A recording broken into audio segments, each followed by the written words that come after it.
What is up, fellas? We are back for another UFC predictions video, this time for UFC Fight Night. Tuivasa versus Tybura. This card is a bit stinky, fellas. But let's jump in.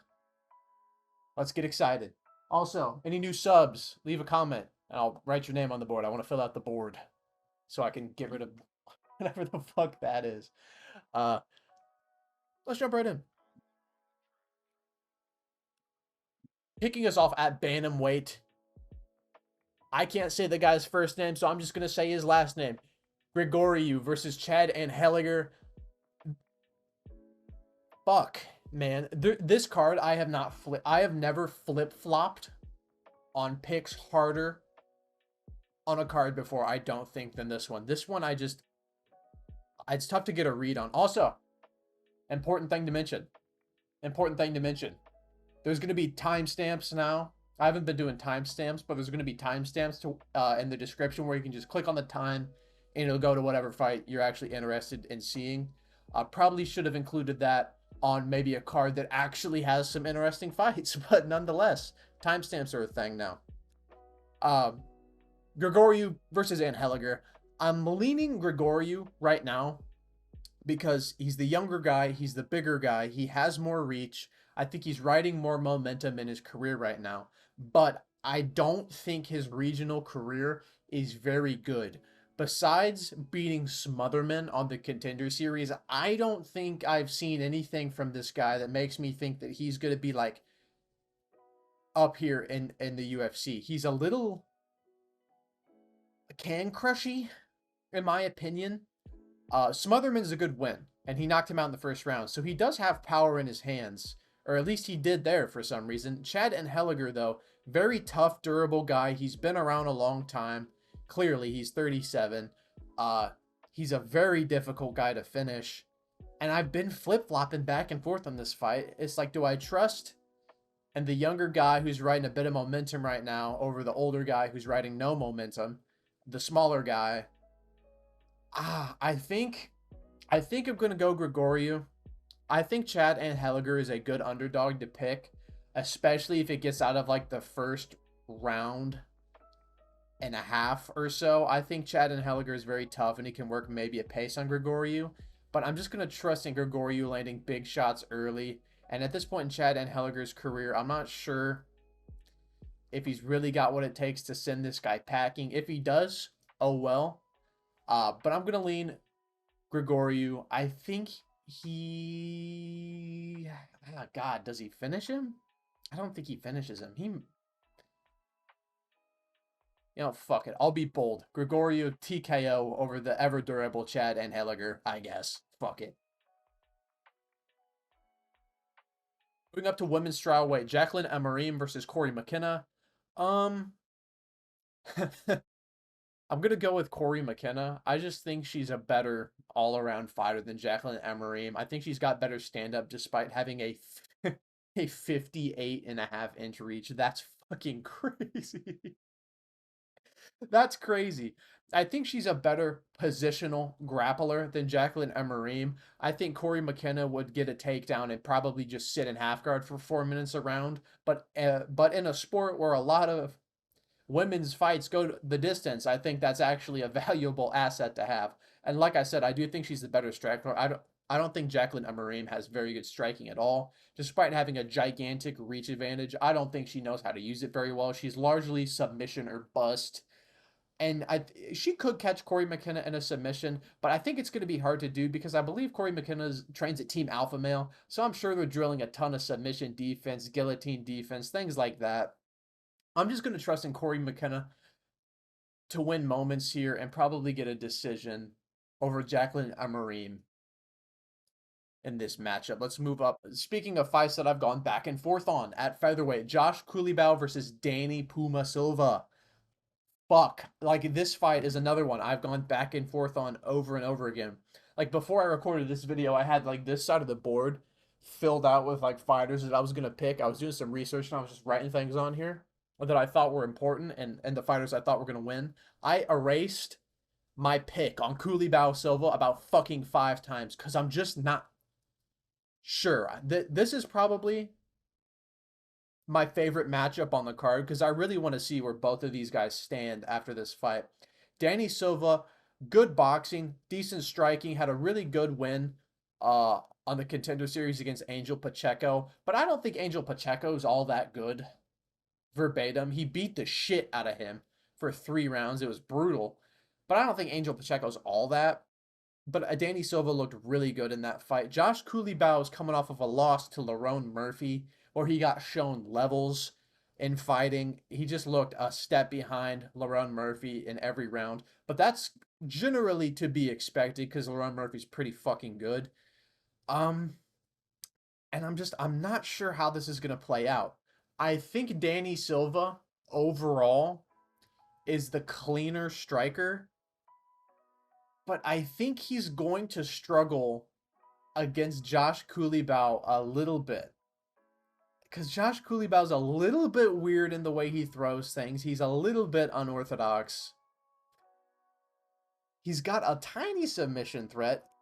But man, and then I go back. I was like, Melsik Bagdasaryan was it. You know, he lost to Josh Culibao, but he's beating the shit out of Josh Culibao as far as I'm concerned.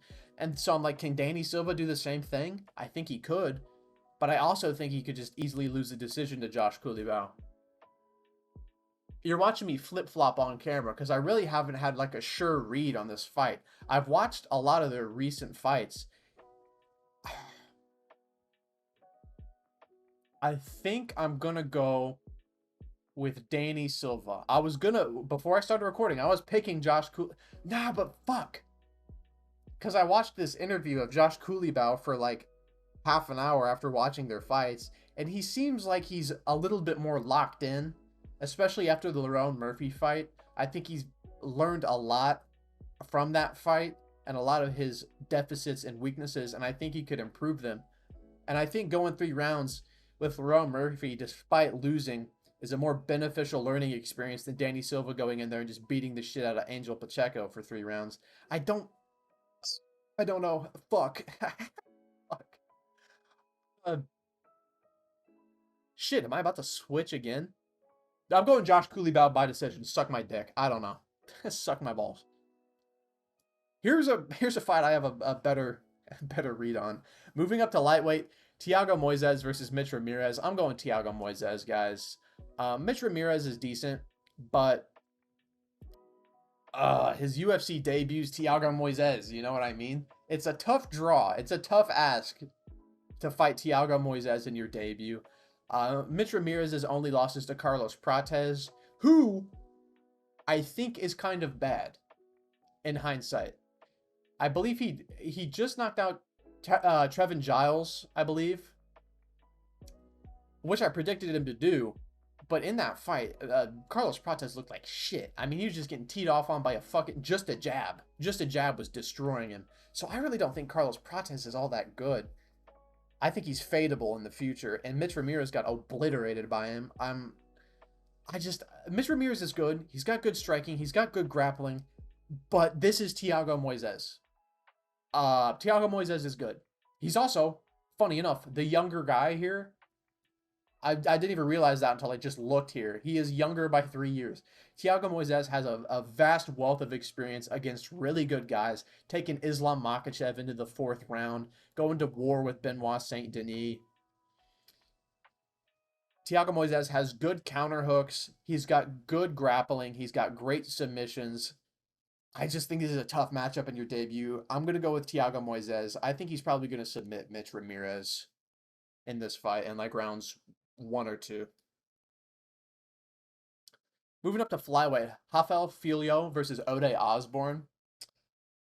This is a pretty interesting fight just because I kind of want to see the level that Rafael Filho is really at. If he goes and blows up Ode Osborne, I'm a little bit more interested in his career because right now I'm a bit 50-50 on the guy, but I do think he's going to get past Ode Osborne because Ode Osborne really isn't that good of a flyweight. He's pretty low level as far as I'm concerned. He has no good wins, Ode Osborne. I haven't seen him really have like a coming out performance where he's looked really good. His most recent win, I think, was it over Charles Johnson maybe, but he should have lost that fucking fight. It was a bad decision. I don't think Ode Osborne's very good, and I've been more impressed with Filho in his career and his short career already. In his last fight, I can't remember the guy he fought, but he got dropped bad. He got hurt very bad. I believe it was by a body shot, but I don't remember exactly. And he came back and got an impressive submission win. He almost submitted Muhammad Makayev. Very impressive performance by him. I think he's just going to be able to work the grappling on Ode Osborne, and I think he can compete in the stand up where that's where Ode Osborne's at his best, and I think Filho can easily compete with him on the feet. And on the ground, it's a wash. Ode Osborne kind of has a weakness to getting submitted, and Rafael Filho is really good at submitting people. So I'm going to go with Rafael Filho by submission here over Ode Osborne. Moving up to women's bantamweight, there's another fight I've gone back and forth on.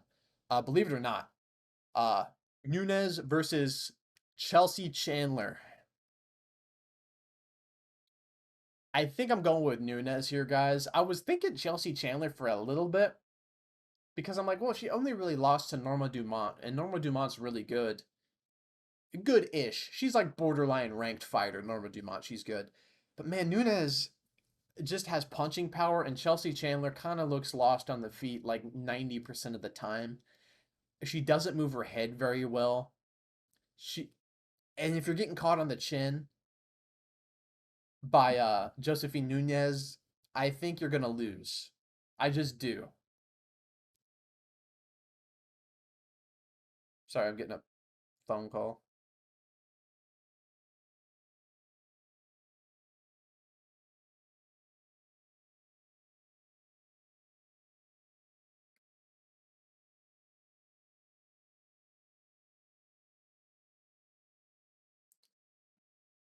Anyways, I think Josine Nunes is going to get the win here over Chelsea Chandler by TKO.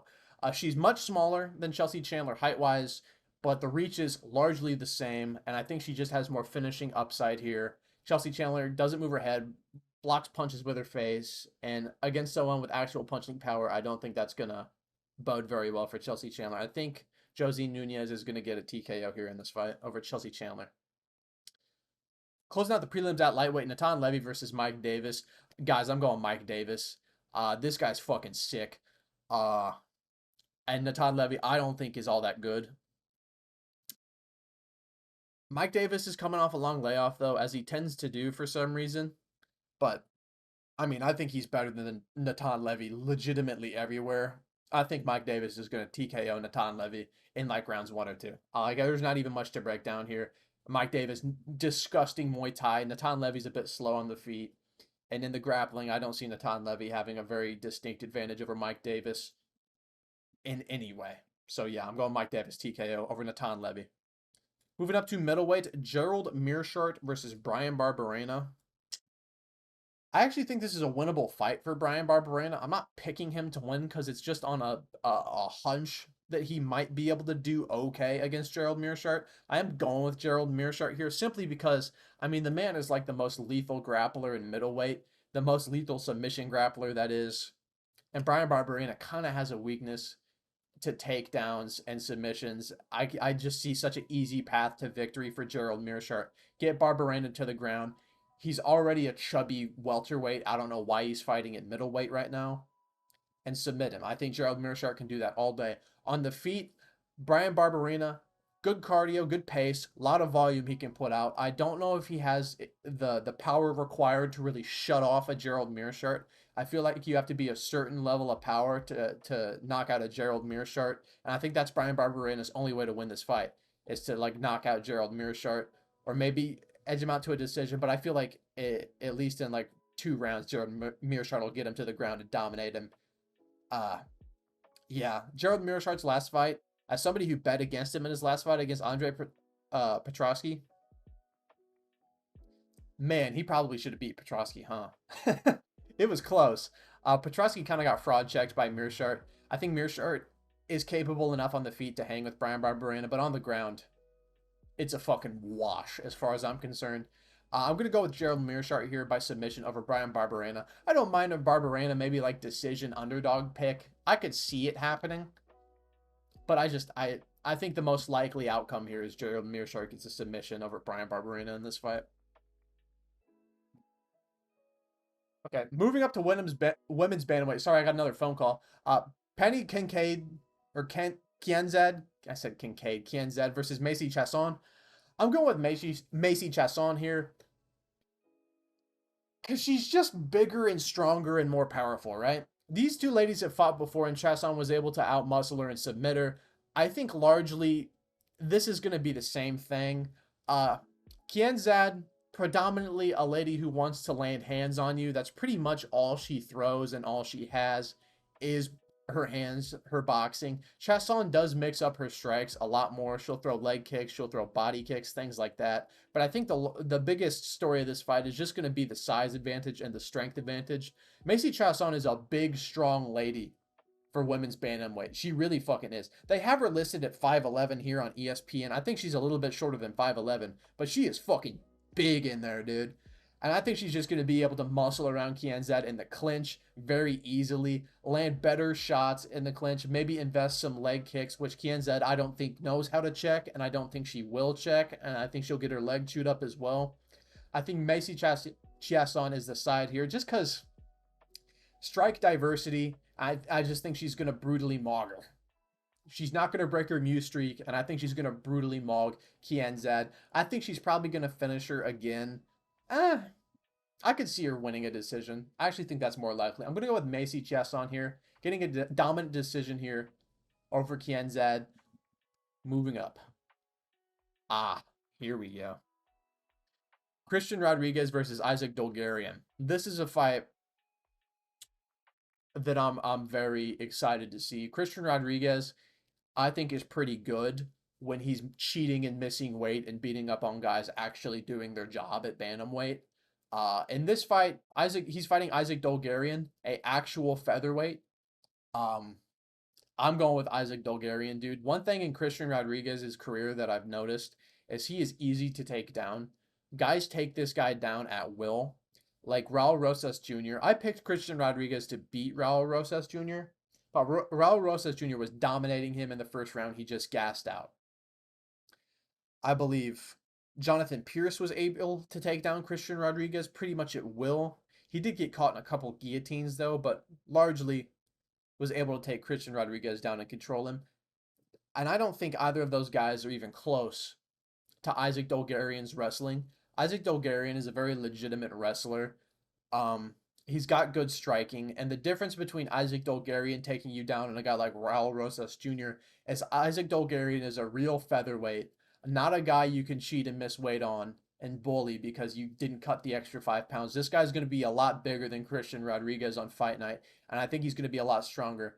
And whereas a Raul Rosas will try and submit you with a choke, Isaac Dulgarian is going to try and permanently fuse your head with the canvas, basically. He beat Francis Marshall, who I think is generally I thought Francis Marshall was probably going to be able to beat Isaac Dulgarian. I picked him, and I was fucking wrong. He got absolutely smushed by Isaac Dulgarian. I was like, maybe Francis Marshall can last and extend him into the later rounds. Nah, he died. And that's kind of like, I think, how you have to pick Christian Rodriguez. I see it the same way, like, oh, maybe Christian Rodriguez can extend him into the next 2 rounds. I'm not doing that shit again. I think Isaac Dulgarian is going to easily be able to take down C-Rod at will. And I don't know if Christian Rodriguez is going to get up. I think I'm going to go with Isaac Dulgarian. I think he's going to get a TKO win over Christian Rodriguez in round 1. Christian Rodriguez is a good underdog, though. He is really talented. I know I shit on him a little bit in this analysis, but I think he is good. I don't think he's bad at all. It just annoys me when he fucking misses weight. But if he misses weight here, I mean, he's just going to be fat, so. I'm moving up to light heavyweight, a matchup that should have never been made. Ovince St. Preux versus Kennedy Nzechukwu. I'm going with Kennedy Nzechukwu. Ovince St. Preux is an ancient artifact, and he has looked absolutely terrible. I think he should be cut, quite frankly. Kennedy Nzechukwu is able to be countered and caught, but I don't think he's going to get countered and caught by Ovince St. Preux at this stage in his career, man. I'm going with Kennedy Nzechukwu by KO over Ovince St. Preux. I feel like that's a no-brainer. Moving up to our welterweight co-main event, Bryan Battle versus Loosa. I'm going with Bryan Battle here. I think Loosa is pretty good. Uh, he's got decent enough striking. He's pretty durable, and he's got okay wrestling. But I think Brian Barberena or Brian Barberena, Brian Battle, holy fuck, Brian Barberena's earlier on this card. That's why I said that. Brian Battle has, I think he's got the power to hurt Ange Loosa. Reese McKee hurt Ange Loosa very bad in the third round of their fight. And I don't think Reese McKee packs all that much power. I think Brian Battle has a lot more actual power in his hands and feet as well than Reese McKee. And they are similar size too. Brian Battle's a very big welterweight, 6'1", 77 inches of reach. I think he's going to be able to keep Ange Loosa largely at the end of his punches here. Brian Battle can be a little bit chinny sometimes. He can get hurt a little bit. But I think he's going to hurt Ange Loosa more than Ange Loosa is going to be able to hurt him. I don't think Ange Loosa is going to be able to take down Brian Battle and dominate him very well, because Brian Battle has decent grappling. I know he got mogged by Rinat Fakretnov, but that's a different level of grappling opposed to Ange Loosa's. I think Brian Barberena is good. Dude, fuck me. Brian Battle. I think Brian Battle is going to be able to win the exchanges on the feet, and I think he's going to be able to negate Ange Loosa's takedown attempts if he does go for them. I think Brian Battle is going to do too much damage to Ange Loosa. Ange Loosa is very tough. I don't know if Brian Battle is going to finish him, but I think he's going to hurt him on multiple occasions. I also think Brian Battle, I almost said it again, Brian Battle has a more dynamic striking skill set. He mixes in kicks pretty well. Yeah, I'm going with Brian Battle here. I think he's going to win a decision here over Ange Loosa. He maybe could TKO him, but I think he's going to win a decision. Ange Loosa is a pretty tough guy. And moving up to our absolute thrill ride, our heavyweight main event, Tai Tuivasa versus Meerschaert Tybura. Now, believe it or not, this is a fight that I've gone back and forth on a little bit, because the video came out recently. I don't know if you saw it on Twitter. Tai Tuivasa apparently hurt his knee in like camp. Somebody honked their horn. I don't know if you heard that. So I was initially leaning Tai Tuivasa, and I'm still going to pick Tai Tuivasa, but I'm a little bit hesitant with that potential knee injury. I don't know what it could be, or if it's anything serious. I'm hoping that it's not and it doesn't affect him in the fight.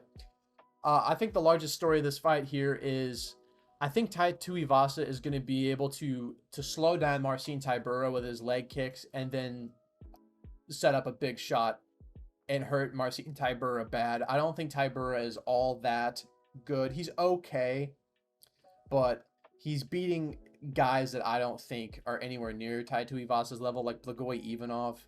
Like, Tai Tuivasa is dropping like Cyril Gane and shit like that. I just feel like if he lands on Tybura, especially after Tybura getting flatlined by Tom Aspinall, I think Tai Tuivasa can win this fight by TKO. Tybura is pretty tough. I don't think he's going to deal with low kicks well. I don't think he's going to wrestle Tai Tuivasa at all. I don't think he has the ability to. He's not going to submit Tai Tuivasa, I don't think. I think it's going to be a striking contest, and in that, I favor Tai Tuivasa a little bit just because he's got the power advantage, and I think he can set up his strikes with his low kicks, and I think that'll be how he finishes Meerschaert Tybura.